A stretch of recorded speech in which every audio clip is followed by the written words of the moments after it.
నేను మీ సత్యవాడు వంట చేస్తున్నా చూడండి. చూసిరా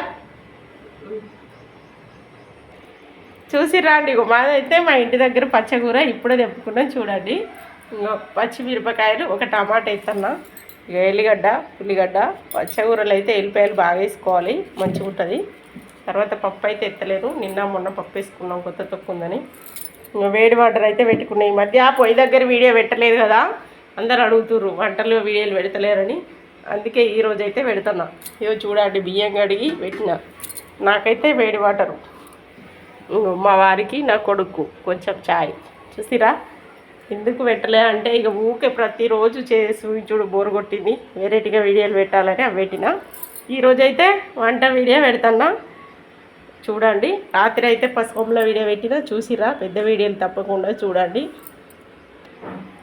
పచ్చకూర అయితే ఇంటి దగ్గర 2 చెట్లు పెట్టుకొని అయితే తినూరి, బయటనైతే అసలే నమ్మకూర ఆకులను చూసి. ఎందుకంటే నేను ఫోన్లో చూసిన అన్ని స్టేటస్ పెడితే మీకు బోర్ కొడుతుందని పెట్టలే. పచ్చకూర కట్టలు అమ్మే బండి దగ్గర వెనుక గటేరు ఉంటుంది కదండి, ఆ గటేరులో గుచ్చి పదన కోసం ముందటికి అమ్ముతురు. వాళ్ళకేంది డబ్బులు వస్తే సరిపోయి ఎండ్లో గుచ్చుతుంది. గటేరులో ఎన్ని రకాల నీళ్ళు ఉంటాయో మీకు తెలిసే కదా. ఆ నీళ్ళల్లో పచ్చకూర కట్టలు కుచ్చి బండి మీద పెట్టంగా చూసిన. అది ఫోన్లో చూసినా డైరెక్ట్ చూస్తే కొద్దిగా లొల్లి అయ్యేటట్టు చేస్తుంది, కానీ ఫోన్లో చూసినా అట్లా చేసి అమ్ముతురు. ఇంకో పచ్చిమిరపకాయలకైతే మల్లన్న దేవుని పచ్చ కలర్ ఉంటుంది కదా, పట్నం వేసే దగ్గరది, అది చిక్కగా కలిపి పచ్చిమిరపకాయల విన చల్లి మార్కెట్లో అమ్ముతురట. మా అక్క కొనుకరంగా చూసిందట స్వయంగా. ఇవి అవి అయితే మీరు 2-3 సార్లు కడుక్కోరు గట్టిగా, ఎందుకంటే కలరియో నిజంగా పచ్చయో తెలియదు కదా. మార్కెట్లో ఏది చూసినా ఇట్లా కల్తీ ఎత్తురు. వాళ్ళకొక్క కూరగాయ వేస్ట్ పోకుండా డబ్బులు రావాలి వాళ్ళకుంది, ఆరోగ్యం బాగుండాలని మనకుంది. వాళ్ళ స్వార్థం బాగలేదు కాబట్టి మన స్వార్థం మనం చూసుకోవాలి, ఏది మంచి ఏది చెడని చూసి కొనుక్కోవాలి. ఎందుకంటే వర్షాకాలం చెరువులో కొట్టుకుపోయేటోళ్ళను వలేసి ఎలా కాపాడుతారో ప్రపంచంలో బతుకుడు వలేసి బతికి కొట్టుకుపోయేటోళ్ళను కాపాడినట్టుంది. దేవుడు ఏం చేయలేకపోతాడు, మనుషులు ఏం చేయలేకపోతున్నారు. చేసేవాళ్ళు చేస్తూనే ఉంటుర్రు. పోలీసులని, గవర్నమెంటు, కోర్టులు ఎన్ని రకాల చట్టాలు పుట్టించినా ఈ మనుషుల దగ్గర గెలవలేకపోతున్నాం. దేవుని దగ్గర అయినా గెలుస్తున్నాం. ఎన్ని తప్పులు చేసినా క్షమించు అంటే దేవుడు ఒప్పుకుంటున్నాడు. కానీ మనుషులు మంచిగా ఉంటూనే ప్రాణం పోయి కాలబెట్టిన తర్వాత తెలిస్తే ఏం లాభం అండి. అందుకే మనుషులను నమ్ముడు బాగా కష్టం ఉంది.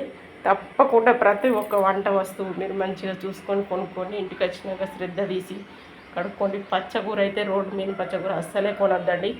కల్లారా చూసిన ఇంటి దగ్గరే 2 చెట్లు పెట్టుకొని వట్టి నీళ్ళకి కాసే పచ్చకూర, మరి మందులేసి పండించిందే కాకుండా గటేరు నీళ్ళలో గుచ్చి అమ్మడం వల్ల మనకి ఎన్ని రోగాలు.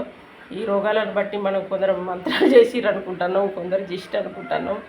ఇవన్నీ జరిగేటి ఏమో కూరగాయలల్లో అంటే అవన్నీ కూడా ఉన్నాయండి, లేకలేవు. మా వాడలు అయితే నోరక ఈ మధ్య వారం 10 రోజులు పొద్దులు లేవనిత్తలేరు, ముగ్గులు పెట్టనిత్తలేరు, కడుపు మీద ముగ్గు ఎత్తనిత్తలేరు. నన్ను చూస్తే ఓరని వాళ్ళు ఉన్నారు, అల్లవలో నాకే తెలుసు. కానీ ఏం చేసుకుంటారు, వాళ్ళకు కూడా బిడ్డలు కొడుకులు ఉన్నారు, మనవరాళ్ళు ఉన్నారు. నన్ను చూస్తేనే ఓర్వలేకపోతుంది. దేవుడు అయినా దాని ఇంట్లో శిక్ష పారేసిండు, అయినా పారేసినా మారరు. అందుకని మనసులో అలాంటి బాధ ఎవరికైనా ఉంటే మీరు బాధపడద్దు. తప్పక దేవుడికి బాధ చెప్పుకొని ఊకుంటుంటే తప్ప వాళ్ళని మనం ఏం చేయలేకపోతున్నాం. ఎందుకంటే మంత్రం అంటే మనం ఏడ నిరూపించగలం, వాళ్ళు చేసేది అదే, మనం నిరూపించలేకపోతున్నాం. అందుకే నిజం వెనుకపోతుంది, అబద్ధం ముందు కదుతుంది. నా విషయంలో అయితే గత 3 ఏళ్ళుగా జరుగుతుంది. ఇప్పుడు రాత్రి కూడా నిన్న మంచి వీడియోలు పెట్టాలనుకున్న వీడియోలు చూసి వీడియోలు పెట్టలేకపోయినా. బాయ్ అండి.